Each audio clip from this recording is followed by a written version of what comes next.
Welcome to cooking it simple. ഇന്ന് നമുക്ക് നല്ല നാടൻ ബീഫ് വരട്ടിയത് ഉണ്ടാക്കാം. പുതിയ വീഡിയോസ് കാണുന്നതിനായിട്ട് ചാനൽ സബ്സ്ക്രൈബ് ചെയ്യാനും ബെൽ ബട്ടൺ ക്ലിക്ക് ചെയ്യാനും ആരും മറക്കരുത്. ഇന്ന് ഞാൻ ചട്ടിയിലാണ് ഇവിടെ വറ്റിച്ചെടുത്തിട്ടുള്ളത്.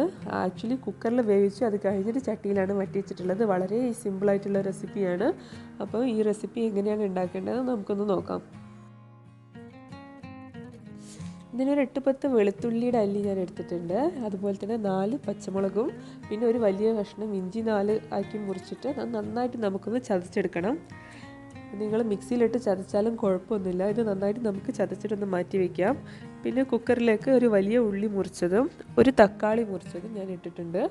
ഈ നേരത്തെ ചതച്ച് വെച്ചിട്ടുള്ള വെളുത്തുള്ളി ഇഞ്ചിയും പിന്നെ പച്ചമുളകും കൂടെ നമുക്കിതിലേക്ക് ഇട്ട് കൊടുക്കാം.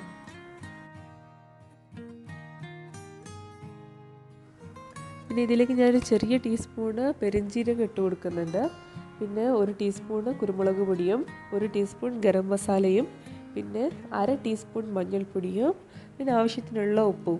നമ്മൾ ഇത്ര പൊടികളെ ഇതിൽ ചേർക്കുന്നുള്ളൂ. മുളക് പൊടിയൊന്നും ഇതിൽ ചേർക്കുന്നില്ല. കാരണം നല്ല ബ്ലാക്ക് കളർ കിട്ടാൻ വേണ്ടിയിട്ടാണ് ഇങ്ങനെ ചെയ്യുന്നത്. ഇനി നമുക്കിത് കൈകൊണ്ട് നന്നായിട്ടൊന്ന് തിരുമ്മിയെടുക്കാം. ഇങ്ങനെയാണ് നമ്മൾ പണ്ടുള്ളവരെല്ലാവരും ചെയ്തുകൊണ്ടിരുന്നത്. അപ്പോൾ നമുക്ക് അതേ മെത്തേഡിന് ഫോളോ ചെയ്യാം. ഇതിലേക്ക് ഞാൻ 1 കിലോ ബീഫ് ഇട്ട് കൊടുക്കുന്നുണ്ട്. ഇത് ചെറുതാക്കി മുറിച്ചതാണ്. കറി പീസിൽ കട്ട് ചെയ്ത ബീഫാണ്. എല്ലുള്ള ബീഫാണ്. എല്ലുള്ള ബീഫാകുമ്പോഴേ ശരിക്കും അതിൻ്റെ ആ ടേസ്റ്റ് ഇങ്ങോട്ട് വരുള്ളൂ. ഇത് നന്നായിട്ട് നമ്മൾ കുഴച്ചിട്ടുണ്ട്. ഇനി ഇത് നമുക്ക് കുക്കറിൽ അടച്ച് വെച്ച് വേവിക്കാം. 3 വിസിൽ മീഡിയം ഫ്ലെയിമിലാണ് വേവിക്കേണ്ടത്. എന്നിട്ട് കുക്കർ തുറക്കരുത്. അതിൽ പ്രഷർ മുഴുവനായിട്ട് പോയ ശേഷം മാത്രം കുക്കർ തുറക്കുക. കുക്കർ തുറന്നപ്പോൾ തന്നെ നല്ല സ്മെല്ലെല്ലാം അടിക്കുന്നുണ്ട്. നമുക്കിത് ഇനി ഒരു ചട്ടിയിലേക്ക് മാറ്റിയിട്ട് ഒന്ന് നന്നായിട്ട് വറ്റിച്ചെടുക്കാം. നിങ്ങളുടെ കയ്യിൽ ചട്ടി ഇല്ലാന്നുണ്ടെങ്കിൽ നോൺ സ്റ്റിക്ക് പാത്രത്തിലായാലും കുഴപ്പമൊന്നുമില്ല. നമുക്കിത് നന്നായിട്ടൊന്ന് വറ്റിച്ചെടുക്കണം.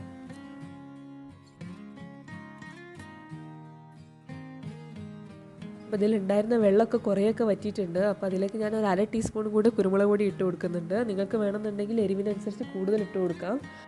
ഇതിൽ കുറച്ച് മല്ലിയിലയും കരിവേപ്പിലയും കൂടെ ഇട്ട് കൊടുക്കുന്നുണ്ട്. അതുപോലെ തന്നെ കുറച്ച് തേങ്ങാക്കൊത്തും ഇട്ട് കൊടുക്കുന്നുണ്ട്. ബീഫും തേങ്ങാക്കൊത്തും തമ്മിലുള്ള കോമ്പിനേഷൻ സൂപ്പറാണ്. അപ്പോൾ നമുക്കിത് നന്നായിട്ടൊന്ന് ഇളക്കി കൊടുക്കാം. എന്നിട്ട് ഒന്നും കൂടെ ഡ്രൈ ആക്കി എടുക്കണം. ഇത് നന്നായിട്ട് ഡ്രൈ ആയിട്ട് വന്നിട്ടുണ്ട്. ഞാനിതിലേക്ക് 1 ടേബിൾ സ്പൂൺ വെളിച്ചെണ്ണ ചേർത്ത് കൊടുക്കുന്നുണ്ട്. നല്ലൊരു സ്മെല്ല് കിട്ടും വെളിച്ചെണ്ണ ചേർത്ത് കഴിഞ്ഞാൽ.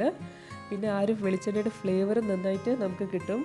പിന്നെ എനിക്കിഷ്ടമുള്ള ഒരു കാര്യമാണ് ഇതിൽ ചെറുതായിട്ട് നുറുക്കിയിട്ടുള്ള ഉള്ളി ചേർത്ത് കൊടുക്കാൻ. നമ്മൾ ബീഫ് കഴിക്കുമ്പോൾ ഈ ഉള്ളി ഇങ്ങനെ കടിക്കാൻ കിട്ടുന്നത് നല്ലൊരു ടേസ്റ്റാണ്. അതിന് വേണ്ടിയിട്ടാണ് ഞാൻ ലാസ്റ്റിൽ കുറച്ച് ഇങ്ങനെ അരിഞ്ഞിട്ടുള്ള ഉള്ളി കൂടെ ചേർത്ത് കൊടുത്തിട്ടുള്ളത്.